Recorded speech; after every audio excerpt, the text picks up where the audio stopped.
All right, this is a Sikha of the Lubavitcher Rebbe, Parshat Shlach, Chilek Daled.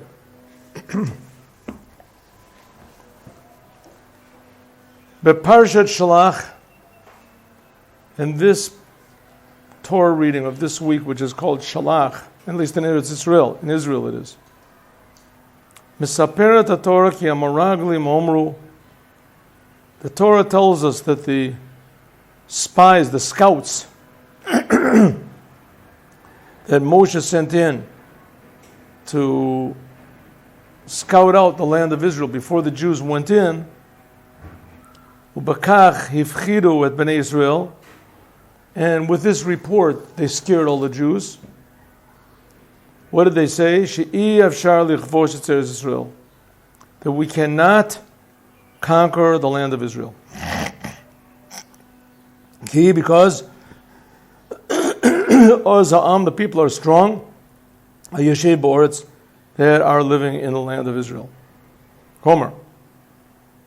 Lochen, therefore, Tanu, all of the Jews, all said together, Lo nuchal lalos lilachem ba'am, we cannot fight against all of those nations that are now occupying the land of Canaan, ki chazaku mimenu, because they are stronger from mimenu, from us.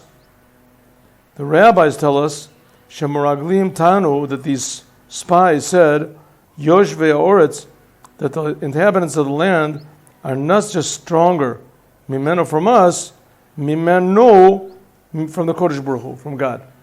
Mimenu. That they're stronger than God. Ukeviyachal afilu be'et balabayit, even the owner of the house, Hashem, God owns the land of Israel. The land of Israel is holy, but despite that, God einu yochel lotzi kelov misham, He cannot take out His possessions from there. In other words, we'll go into the land of Israel and they'll decimate us.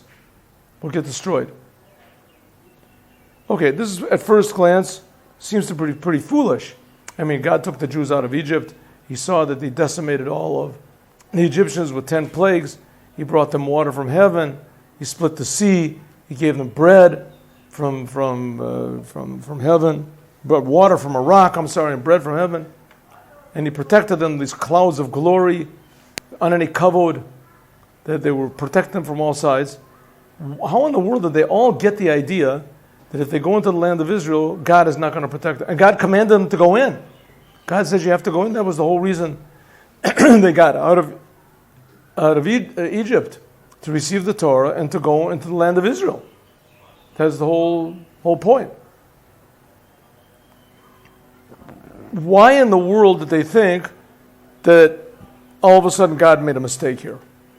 Does that make any sense? And they all thought it. Everybody.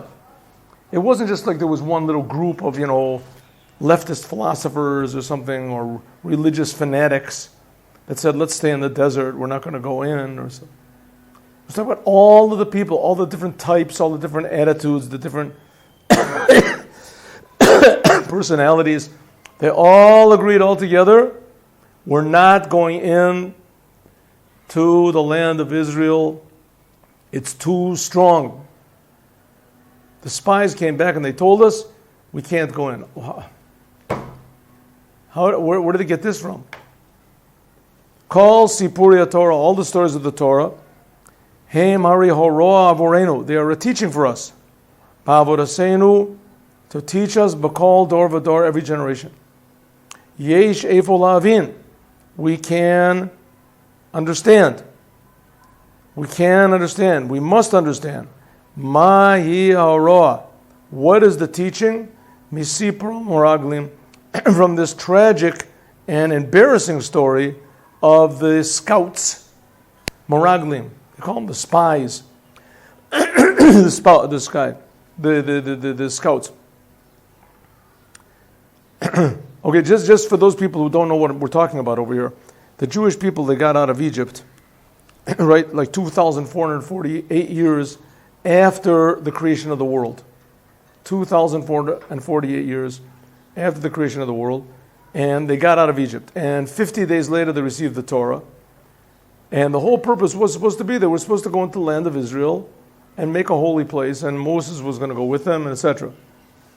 So they got up to the boundary of Israel, and the people said, listen, we got an idea. Let's, in order to facilitate we're going in for sure, there's no doubt about it. But just to go in, to enter the land the most efficient way, and also, we'll go in really enthusiastic, and then let's send in some spies just to check the place out first. And then we'll go on and really, really be happy. Sort of like you go on a shidduch before you get married, You sort of want to know what's going on over here. But this was a little bit different. They already decided they were going to get married. It was already announced from heaven. This was a marriage from heaven. The Jewish people are going to be the land of Israel. And God told them, and He led them. And so they sent in these spies to go in and come back and tell them which is the best way to go in. So the spies came back and they said, we're not going in. Everybody said, what do you mean? What do you see over there? Said, let us tell you, judge for yourself. We saw big giants. We saw all sorts of terrible things. And the people said, we're not going in. Maybe we'll go in later. You know what? A couple years later, we'll go in. If God really wants us to go in, He can decimate our enemies on His own. We weren't thinking of these enemies and stuff like that. When you say everybody, this doesn't also include the women and the Levites. This is just Well, I don't know. It doesn't really say clearly as far as I know. As far as I know, the women wanted to go into the land of Israel. There's other things with the Benot Slavcha. They wanted to go into the land of Israel. What about the Levites? I don't have to think about it. But God got mad at the whole entire generation. And He said, I'm going to wipe them all out. Every one of them. And in fact, they did. Everybody died in the desert. They all died. Not the women, though. Everybody up to 40 years old. Maybe not. Could be. But I don't think so. I think that everybody, as soon as they reached the age of 60, they all died. They all died. That whole entire generation died. What about the women? We'll look it up. But listen, for sure the men made trouble. That's without any doubt.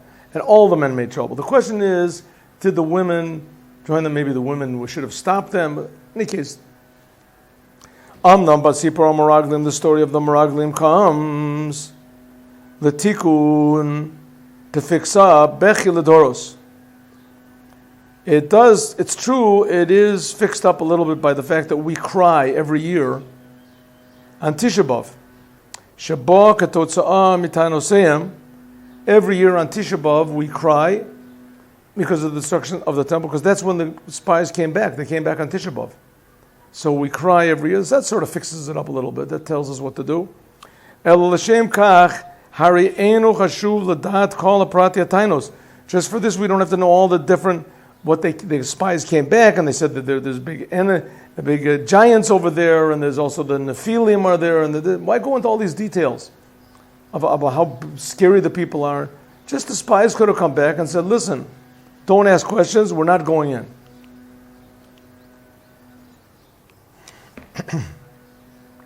So it's just to tell us that when they cried it was a big sin, they could have just said, they came back and they refused to go in, and it was a big sin. We also understand. Keitzad hitzlichu, how did succeed a Meraglim, these scouts, Lafchid et Bnei Israel, all of the Jews, Bataino Delu, with these claims? What did they say that was so scary? Ulapachot otam, uliftot otam, and to entice them, lo nuchal alot, to tell the Jews, let's stay here in the desert. All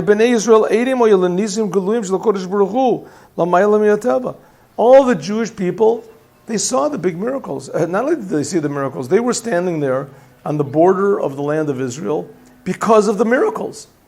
Just, what was it, a year or something earlier, you have to see exactly what the timeline is. A year earlier, they were all slaves in Egypt. They had no dream of leaving. And all of a sudden, God took them all out. It says that all the plagues took 1 year. All the plagues took 1 year. So the plagues took 1 year. But so then let's say there was another year. They got out. They received the Torah. They camped there for a year. And then they went in to receive the Torah, to go into the land of Israel. And all of a sudden, everybody forgot about all the miracles. They forgot about the Torah. They forgot about God. They forgot about Moses. They forgot about everything. They saw that their whole existence was above nature. All of a sudden, to go into the land of Israel, they didn't want to. Midbar, when they were in the desert, Nachash Saraf Akrav, there was a place of snakes and all sorts of weird serpents and scorpions. Metuar b'midrash, it says in the midrash, at Kamo hayu iyumim and nachashim. The midrash explains how frightening and threatening the snakes were.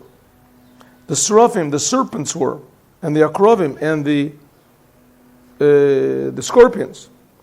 Hayu ben Israel roim b'tamidos, they were seeing all the time at the nes, the miracle which is above nature. Bashmaras and nachashim, that all of these scorpions and snakes and things were being destroyed by means of it says the ark.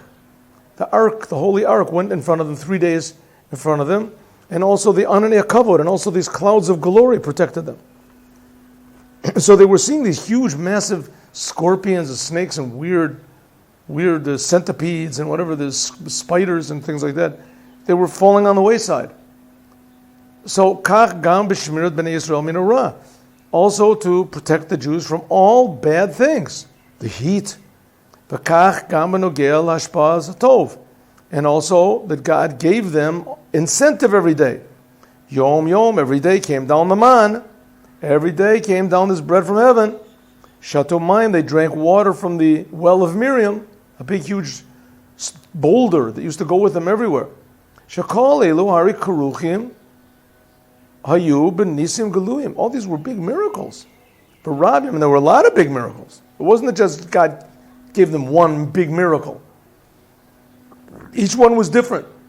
God could have just made it that He just took them out of Egypt, and that they didn't have to eat and they didn't have to drink. Like Moses was on Mount Sinai for 40 days, didn't eat and drink. They could be out there 40 days, didn't drink, and God sort of sprayed the whole desert, some sort of insecticide, or just kept all the animals inside. As soon as these weird creatures and creepers, whatever, as soon as they heard the Jewish people coming, they all hid in their holes. They didn't come out. Right? No, God had to make a different miracle for each one. The Jews saw all these different miracles that were happening. Everything was above nature.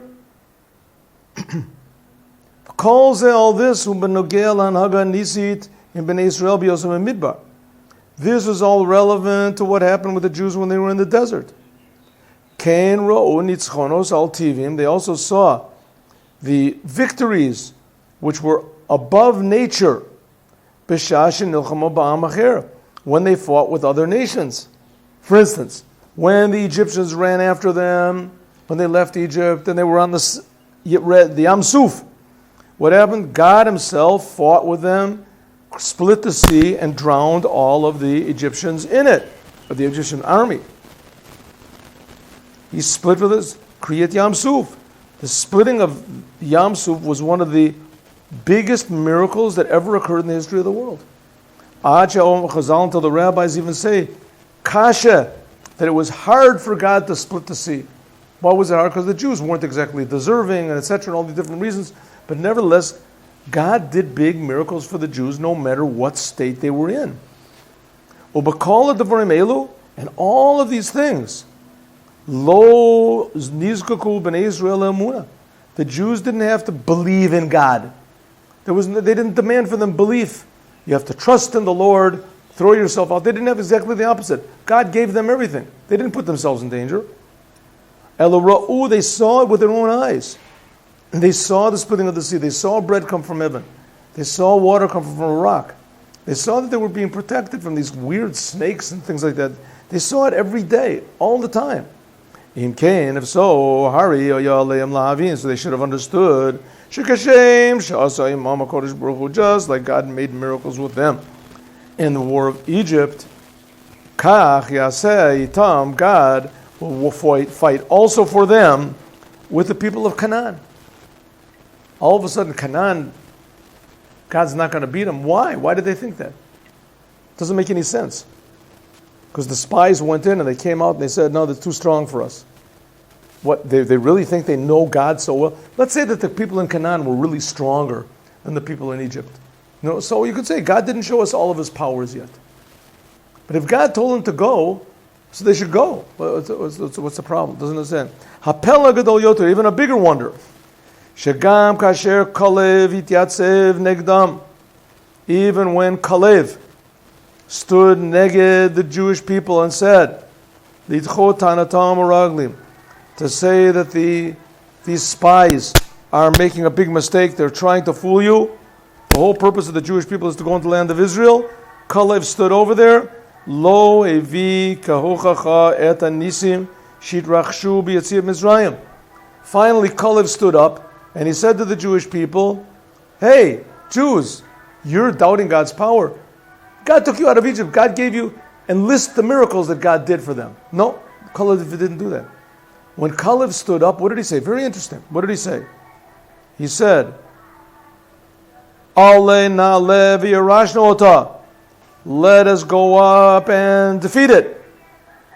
L'cha'ora ari hoya tzarich barosh. He should have first of all said, O Rishona, you have the next page? Here.